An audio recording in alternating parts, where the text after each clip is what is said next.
रिश्तों में सुधार के ऊपर लिखी गई दुनिया की सबसे प्रसिद्ध बुक जिसका नाम है men are from Mars women are from Venus. इस बुक से न जाने कितने लाखों करोड़ों और अरबों लोगों के जीवन में परिवर्तन आया है, जिनके रिश्तों में मिठास भर चुकी है, जिनके रिश्ते हमेशा चमकते दमकते रहते हैं और हमेशा एक अच्छे एहसास से वो लोग घिरे रहते हैं। तो आइए आगे इस बुक की एक लाइन, एक कहानी आपके सामने है। इस पुस्तक में दिए गए सभी सिद्धांत जांचे परखे हैं। जिन 25,000 से अधिक लोगों से मैंने प्रश्न पूछे, उनमें से 90% लोगों को इन वर्णनों में अपनी झलक दिखी। मतलब 90% लोगों को ऐसा अनुभव हुआ कि इस बुक में बताई गई सारी चीजें मेरे ही बारे में बताई जा रही। तो आगे देखते हैं। लेखक कहते हैं, पुरुष और महिलाएं न सिर्फ अलग तरह से बोलते हैं, बल्कि वे अलग तरीके से सोचते हैं, महसूस करते हैं,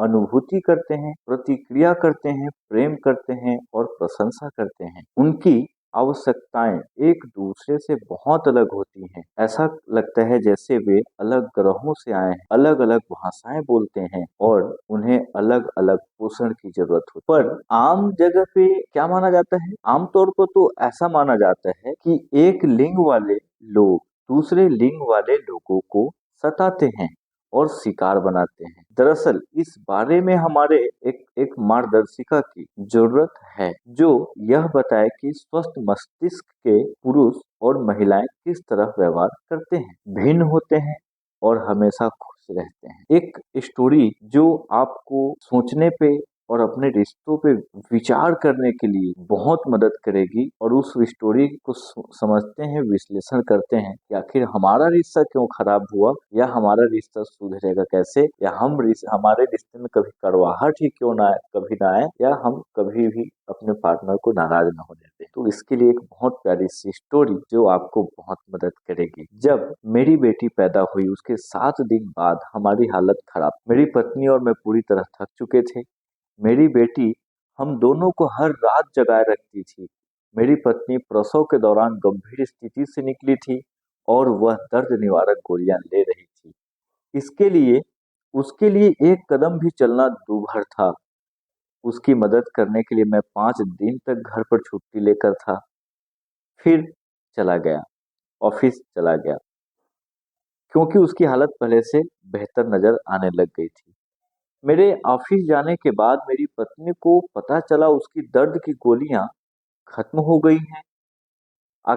ऑफिस में मुझे फोन करने के बजाय मेरी पत्नी ऑफिस में फोन करने के बजाय मेरे भाई से गोलियां मंगवाई, जो हमसे मिलने आया हुआ था। मेरा भाई गोलियां लेने गया, लेकिन गोलियां लेकर लौटा नहीं। नतीजा यह हुआ कि वह पूरी दिन दर्द में छटपटाती रही और नवजात बेटी की देखभाल करती रही जैसे तैसे। मुझे जरा भी अंदाजा नहीं था कि वह पूरे दिन दर्द से छटपटाती रही थी। जब मैं घर लौटा तो मैंने उसे बहुत परेशान देखा। मैंने उसके दुख का कारण गलत समझ लिया और यह सोच बैठा कि वह इसके लिए मुझे दोषी ठहराएगी। आमतौर पर ऐसा ही होता है, महिलाएं जो है वो पुरुष को हर चीज में दोषी ठहराती हैं। पर उसने कहा, मैं दिन भर दर्द से तड़पती रही। फिर उसने कहा, मैं दिन भर दर्द से तड़पती रही, मेरी दर्द की गोलियां खत्म हो गई थी, मैं बिस्तर पर ही पड़ी रही और किसी को मेरी कोई परवाह नहीं है। फिर मैंने रक्षात्मक अंदाज में कहा, तुमने मुझे फोन क्यों नहीं किया? उसने जवाब दिया, मैंने आपके भाई से गोलियां लाने को कहा था, लेकिन वह भूल गया और मैं पूरे दिन उसके लौटने का इंतजार करती रही।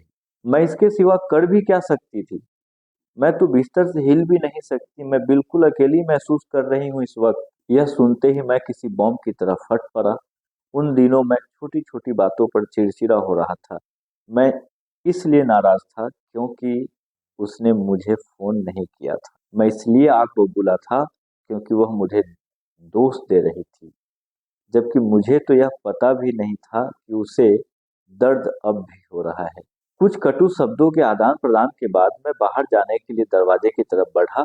मैं थका हुआ था, चिड़चिड़ा था और मैं ज्यादा जली कटी नहीं सुन सकता था।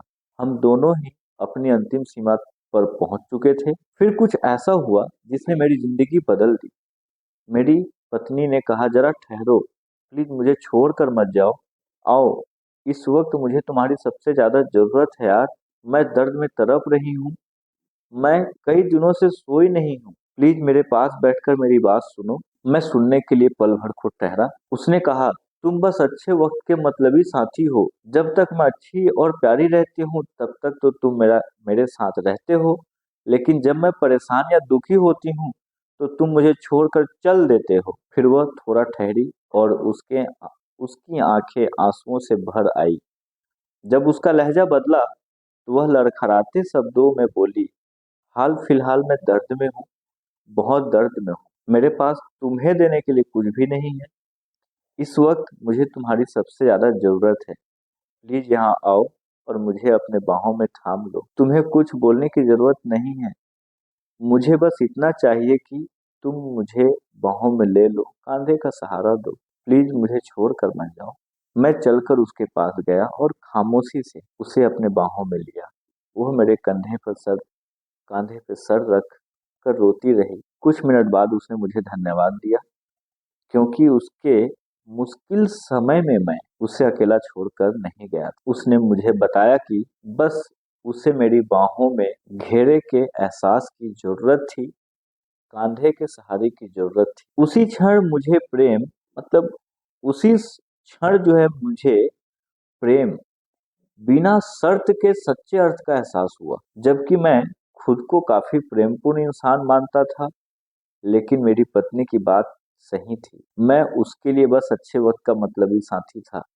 जब वह खुश और प्यारी रहती थी तो मैं उसे बदले में प्रेम देता था, लेकिन जब वह नाखुश या परेशान रहती थी तो मुझे लगता था कि वह मुझे दोष दे रही है।